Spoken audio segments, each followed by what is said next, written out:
चाहे बात हो आर्टिकल को गूगल पे रैंक करने की या फिर एडसेंस के लिए अप्लाई करने की, तो यूजर्स के मन में यह सवाल जरूर आता है कि उनको जो आर्टिकल है कितना बड़ा लिखना है या फिर कितने वर्ड्स का लिखना है।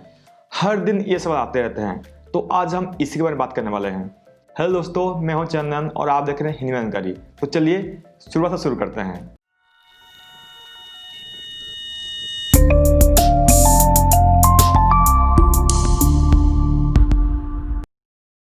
अगर आपने अभी तक हमारे चैनल को सब्सक्राइब नहीं किया है तो नीचे आपको रेड कलर बटन दिखेगा, उससे दबाकर चैनल को सब्सक्राइब कर दीजिए और नोटिफिकेशन पाने के लिए बेल को जरूर दबाइए।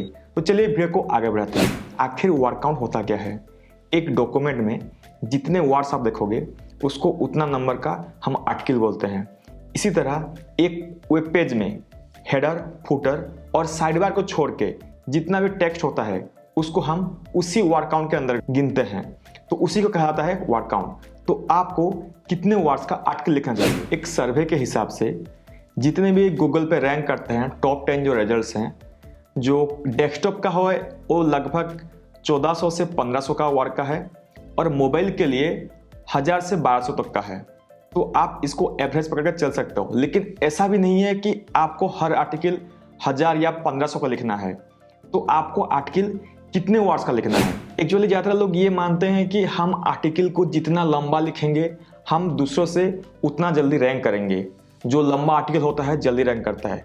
हाँ, एवरेज माना जाए जो कि हाई कॉम्पिटिटिव कीवर्ड्स है उनको ऊपर जितना भी आर्टिकल लिखा गया है आप देखोगे उसमें से बहुत बड़ा बड़ा आर्टिकल है जो कि 2000 3000 इतना वर्ड्स तक आपको आर्टिकल मिल जाएगा। उसके ऊपर भी आर्टिकल्स है, लेकिन आपको उतना लिखना जरूरी है? नहीं, उतना लिखना जरूरी नहीं है। आपका जो आर्टिकल है वो एंगेजिंग होना चाहिए। आपके आर्टिकल में इमेज हो, वीडियोस हो, इन्फोग्राफिक्स हो, या फिर आप उसमें बुलेट का इस्तेमाल कर सकते हो, टेबल का इस्तेमाल कर सकते हो। तो इन सब का इस्तेमाल करके आप आर्टिकल को सुंदर बना सकते हो, ताकि जो यूजर आपके आर्टिकल को पढ़ने को आए तो उधर रह जाए। जितना भी आपका रीडेबल टाइम है वो बढ़ जाए, तभी जाके आपका आर्टिकल गूगल पर रैंक कर सकता है। तो क्या इन सब का इस्तेमाल करके आपको आपका आर्टिकल को लंबा चौड़ा खींचना है? ऐसा गलती बिल्कुल मत करना। कोई भी कहता है कि जितना लंबा आर्टिकल लिखोगे जल्दी रैंक करोगे, ये गूगल नहीं देखता। जो यूजर जिस मकसद से आया है, अगर उसका मकसद आपके आर्टिकल के जरिए पूरा हो रहा है तभी जाके आपका आर्टिकल रैंक करेगा, चाहे आप जितना लंबा चौड़ा लिख लो। आपको जबरदस्ती किसी भी आर्टिकल को लंबा नहीं खींचना है। जितना नेसेसरी है उस आर्टिकल में आपको उतना ही इंफॉर्मेशन देना है। अगर आप अननेसेसरी वर्ड्स लिखोगे जो कि यूजर के लिए कुछ मायने नहीं रखता, तो गूगल उसको कंसिडर नहीं करेगा। एक यूजर आएगा, देखेगा कि आप बहुत लंबा चौड़ा उल्टा सीधा कुछ भी लिखे हो, तो वो जो कंटेंट ढूंढ रहा है उसको उसमें नहीं मिलेगा, क्योंकि आप बहुत लंबा चौड़ा लिख दे हो, तो बैक चला जाएगा। इसमें आपका बाउंस रेट बढ़ता है और आपका जो रैंकिंग पोजीशन है वो घटने का चांस बढ़ जाता है। तो इसीलिए जबरदस्ती किसी भी आर्टिकल को खींचना मत। जितना नेसेसरी है उतने वर्ड्स का ही लिखना। तो फिर ऐसा नहीं है कि अगर मैं बोलूं कि भारत का प्रधानमंत्री कौन है, तो अगर आप नरेंद्र मोदी आर्टिकल में लिख दो तो आपका आर्टिकल शायद रैंक ना करे। ऐसा क्यों? क्योंकि आपका जो आर्टिकल है दूसरे लोग भी लिखे हैं, इंफॉर्मेशन इंटरनेट में भर भर के है। तो आपके आर्टिकल में यूनिक क्या है? आपको मेन आर्टिकल जो टॉपिक है उसको लिखने के अलावा उसके रिलेटेड जितने भी क्वेरी आ रहे हैं, सपोज भारत का प्रधानमंत्री कौन है, तो आपको बेसिक कीवर्ड रिसर्च करना है। इसके ऊपर मैंने वीडियो बना है, आपको आई बटन में लिंक मिल जाएगा। आपको उससे रिलेटेड और क्या क्या टॉपिक मतलब लोग क्वेरी ढूंढ रहे हैं, आप क्वेश्चन हब का भी इस्तेमाल कर सकते हो और आपको उसके रिलेटेड आंसर भी आपको आर्टिकल में ऐड करना है। तभी जाके आपका आर्टिकल एक कंप्लीट आर्टिकल कहलाएगा। कंप्लीट आर्टिकल किसको कहलाता है? अगर एक बार एक यूजर आपके आर्टिकल में घुस जाता है, उसके बाद उसको इंटरनेट में और कहीं कुछ ढूंढने की जरूरत नहीं पड़ता उसी टॉपिक रिलेटेड, तो उसको कहा जाता है कंप्लीट आर्टिकल। चाहे और 200 वर्ड में हो जाए, चाहे वो 500 वर्ड में हो, चाहे वो 2000 वर्ड में हो। इसीलिए आर्टिकल को इतना भी छोटा मत करना या फिर इतना ही बड़ा मत करना। जितना आप क्वालिटी इंफॉर्मेशन डाल सकते हो उतना डालो, तो आपके लिए बहुत अच्छा है। अगर आपको अपना रैंकिंग इंप्रूव करना है तो खुद का एक आर्टिकल स्टाइल बनाइए। हर किसी का लिखने का अंदाज अलग होता है, जो कि आपका सिग्नेचर बन जाता है। लोग आपको उसी से पहचानते हैं कि ये इंसान ऐसा लिख रहा है। तो आपको अपना खुद का एक स्टाइल डेवलप करना पड़ेगा। वो ऐसा लिख रहा है, मैं ऐसा लिखूँ, ऐसा नहीं होता। आपको खुद के अंदाज से कैसे आप सिंपली लोगों को समझा सकते हो, आपका खुद का एक स्टाइल डेवलप करना पड़ेगा। दूसरा है रीडेबल स्कोर या फिर इजी लैंग्वेज। अगर आपका आर्टिकल मतलब इजी टू रीड नहीं होगा, मतलब इतना लंबा लंबा आप सेंटेंस लिख दोगे ताकि यूजर को समझ ना आए, तो ऐसे में आपका आर्टिकल बहुत खराब कहलाएगा और यूजर बैक करके जा सकता है। तो इसीलिए ऐसा आर्टिकल लिखना जो इजीली यूजर का समझ आए, और उसका जो सेंटेंस है उसका पैराग्राफ पे छोटा छोटा लिखना ताकि यूजर समझ पाए। आर्टिकल में आप जितना चाहे उतना सब हेडिंग का इस्तेमाल करना, उसमें अलग अलग क्वेरी का सॉल्व करना। सपोज एक टॉपिक हो गया भारत का प्रधानमंत्री कौन है, तो उसके रिलेटेड कितने सवाल जनरेट हो रहे हैं, आप क्वेश्चन से देख सकते हो या फिर गूगल में भी सर्च कर देख सकते हो कि नीचे क्या क्या सवाल आ रहे हैं। एक कंप्लीट आर्टिकल के लिए आपको उन सबको भी अपने आर्टिकल में ऐड करना होगा।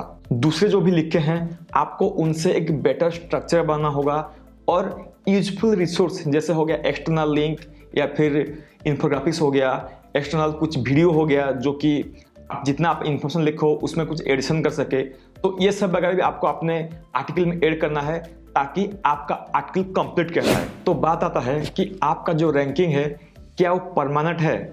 जी नहीं, किसी का भी रैंकिंग जो पोजीशन में वो गूगल पे रैंक करता है वो परमानेंट नहीं है। जब भी कोई यूजर आता है ऑर्गेनिकली, मतलब किसी सर्च इंजन के जरिए आता है, आपका हेडिंग क्लिक करके आपके आर्टिकल में आता है, देखता है कि वो जो ढूंढ रहा है उसको इजीली मिल रहा है कि नहीं। अगर उसको इजीली नहीं मिलता वो बैक कर जाता है, तो आपका जो बाउंस रेट है वो बढ़ जाता है। जो गूगल समझता है कि आप यूजर को सही इंफॉर्मेशन नहीं दे रहे हो, तो आपका जो रैंकिंग है वो नीचे घटने लगता है। इसीलिए आपको हर कुछ महीने में आपका जो आर्टिकल है उसको अपडेट करना चाहिए। अपडेट मतलब ये नहीं कि आप उसमें और ज़्यादा टेक्स्ट डालो, उसको आप इम्प्रूव करो। जैसे मैं था उसका रीडेबिलिटी स्कोर या फिर हो गया उसका राइटिंग स्टाइल, उसमें बुलेट यूज करो, उसमें टेबल यूज करो। आपको आर्टिकल को ज़्यादा खींचना नहीं है, आपको उसमें इम्प्रूवमेंट्स लाना है, जिससे कि आपके जो यूजर्स है वो विजिटर से आपका एक लॉयल रीडर बन जाए, आपके साइट में वो रह जाए, आपको साइट को बैक करके वो ना जाए। आपको ऐसे कंटेंट लिखना है, ना कि आपको बहुत लंबा चौड़ा कंटेंट लिखना है।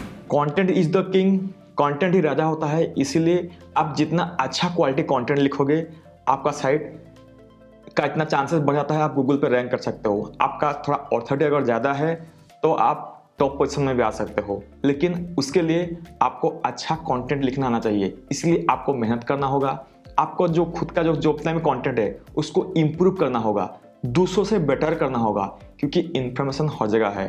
तो लोग आपका आर्टिकल क्यों पढ़े? ऐसा नहीं कि आप जो इन्फॉर्मेशन दे रहे हो वो वर्ल्ड में फास्ट ही हो, उससे पहले भी कोई लिखा होगा। तो आप ऐसा क्या दे रहे हो जो दूसरा नहीं दे रहे? आपको वही रीजन ढूंढना है। आपको ऐसा क्या, आप आर्टिकल में ऐसा क्या चमत्कार कर रहे हो जो कि दूसरा कोई नहीं कर पा रहा है? अगर आप ऐसा आर्टिकल लिखो तो आपका कंटेंट जरूर रैंक करेगा। इसीलिए फिर से मैं कहता हूं कि वर्ड्स मायने नहीं रखते, आपका article complete, informative, easy to readable होना चाहिए। तो उम्मीद है कि आप सभी को मेरा ये छोटा सा वीडियो पसंद आया होगा। वीडियो पसंद आया वीडियो को लाइक करें, अगर आपका कोई सुझाव है तो नीचे कमेंट करें। इसके साथ मेरे चैनल को सब्सक्राइब करना ना भूलिए, क्योंकि मैं आगे भी आपके लिए से डिजिटल मार्केटिंग से रिलेटेड वीडियो लेके आता रहूँगा।